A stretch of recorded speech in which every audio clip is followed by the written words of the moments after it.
പലപ്പോഴൊക്കെ നമ്മുടെ ജീവിതത്തിനിടയിൽ നമുക്ക് സൗഹൃദ ബന്ധം എന്ന് പറയുന്നത് വളരെ അധികം എന്താ പറയാ ഒരു ആശ്വാസമാണ് അല്ലേ. നമ്മൾ പലപ്പോഴും നമ്മൾ ചിന്തിക്കാത്ത, നമ്മൾ മനസ്സിൽ പോലും കാണാത്ത, നമ്മുടെ മുൻ പരിചയമില്ലാത്ത ഏതോ ഒരാളായിരിക്കും നമ്മുടെ കൂട്ടുകാരി അല്ലെങ്കിൽ നമ്മുടെ ആത്മാർത്ഥ സുഹൃത്തായിട്ട് വരിക അല്ലേ. പലപ്പോഴും നമ്മുടെ ഒരു ബെഞ്ചിൽ ഇരുന്ന് ഇതെന്റെ സുഹൃത്താണ്, ഇതെന്റെ ഫ്രണ്ടാണ്, ഇതെന്റെ കട്ട ചങ്കാണ് എന്ന് വിശ്വസിച്ചിരുന്നൊരു കാലമുണ്ടായിരുന്നു. ആ വ്യക്തി ഇന്ന് നമ്മളെ എന്താ പറയാ ഒരു വർഷത്തിൽ പോലും ഒരിക്കൽ പോലും കോണ്ടാക്ട് ചെയ്യുന്നില്ല എന്നതാണ് മറ്റൊരു യാഥാർത്ഥ്യം അല്ലേ. നമ്മൾ ചിന്തയല്ലേ, നമ്മളൊക്കെ സ്കൂളൊക്കെ പഠിക്കുന്ന സമയത്ത് ഇതെന്റെ കട്ടച്ചങ്ക്, ഇതെന്റെ ഫ്രണ്ട്, ഇതെന്റെ കരളിന്റെ കരൾ എന്നൊക്കെ പറഞ്ഞ് നടന്നിരുന്ന ഒരു കാലമുണ്ടായിരുന്നു.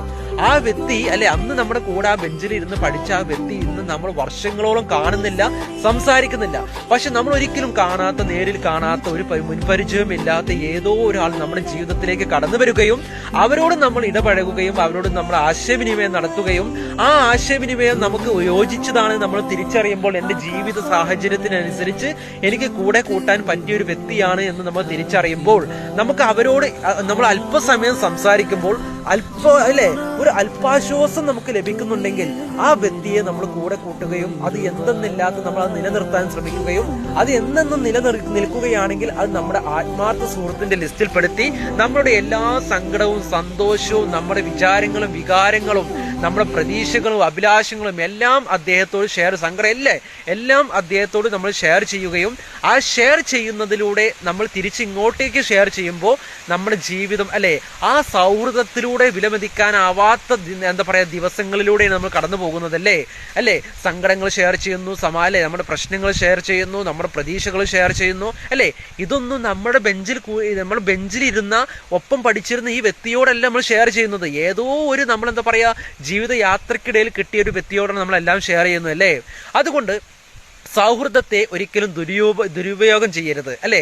സൗഹൃദം എപ്പോഴും സൗഹൃദമായി കാണുകയും ആ സൗഹൃദത്തിൽ എപ്പോഴും എന്താ പറയാ വിഷലിപ്തമായ ചിന്തകൾ കടത്താതിരിക്കുകയും ആ സൗഹൃദത്തിൽ ഒരിക്കലും വഞ്ചിക്കാൻ ഇടവരുന്ന ഒരു സാഹചര്യങ്ങൾ സൃഷ്ടിക്കാതിരിക്കുകയും നമ്മൾ പരസ്പരം ചതിക്കാതിരിക്കുകയും അതിലൂടെ നമ്മൾക്ക് നൽകുന്ന ഓരോ എന്താ പറയാ രഹസ്യങ്ങൾ നമ്മൾ സൂക്ഷിച്ചു വെച്ച് അത് മറ്റൊരാളോട് നമ്മൾ പറയാതിരിക്കുകയും എന്നിട്ട് നമ്മൾ വീണ്ടും വീണ്ടും ഈ സൗഹൃദം പുതുക്കി നമുക്ക് എന്താ പറയാ ജീവിതത്തിൽ അല്ലെ ചില ആളുകളുണ്ട്, നമുക്ക് എന്തെങ്കിലും സംഭവിച്ചു കഴിഞ്ഞാൽ, എന്തെങ്കിലും നല്ലത് സംഭവിച്ചു കഴിഞ്ഞാലും, എന്തെങ്കിലും സങ്കടം വന്നു കഴിഞ്ഞാൽ, നല്ലതാണെങ്കിലും മോശമാണെങ്കിലും നമ്മൾ ആദ്യം വിളിച്ചറിയിക്കുന്നത് പലപ്പോഴും അവരുടെ ഭർത്താവിനോടോ അല്ലെങ്കിൽ അവരുടെ ഭാര്യയോടോ അല്ലേ. ഒന്നുമല്ല, ചിലപ്പോൾ അധിക പേരും അവർ ആദ്യം സംസാരിക്കുന്നത്, വിളിക്കുന്നത്, അന്വേഷിക്കുന്നത്, പറയുന്നത് അവരുടെ ആത്മാർത്ഥ സുഹൃത്തിനോട് മാത്രമാണ് അവർ സംസാരിക്കുന്നത്. എത്രയോ പേർ നമുക്ക് ചുറ്റും അങ്ങനെ സംഭവിച്ചുകൊണ്ടിരിക്കുന്ന പരമയാഥാർത്ഥ്യമാണ് അല്ലേ.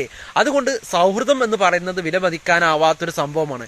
നമ്മൾ എന്താ പറയാ ഒരു 10 ലക്ഷം കൊടുത്താലോ 10 കോടി കൊടുത്താലോ 20 കോടി കൊടുത്താലോ 30 കോടി കൊടുത്താലോ അല്ലെ നമ്മൾ ക്യാഷ് കൊണ്ട് നമുക്ക് അളക്കാൻ പറ്റാത്ത എത്രയോ സൗഹൃദങ്ങൾ നമുക്ക് ചുറ്റുമുണ്ടല്ലേ. അതൊരു ഭാഗ്യമാണ്. മനുഷ്യൻ എന്നുള്ള രീതിയിൽ അതൊരു ഭാഗ്യമാണ്. നമുക്ക് ലഭിച്ചിട്ടുള്ള ഏറ്റവും വലിയൊരു ഭാഗ്യമാണ്, ഒരു വരദാനമാണ് അല്ലേ. ചിന്തിക്കുക.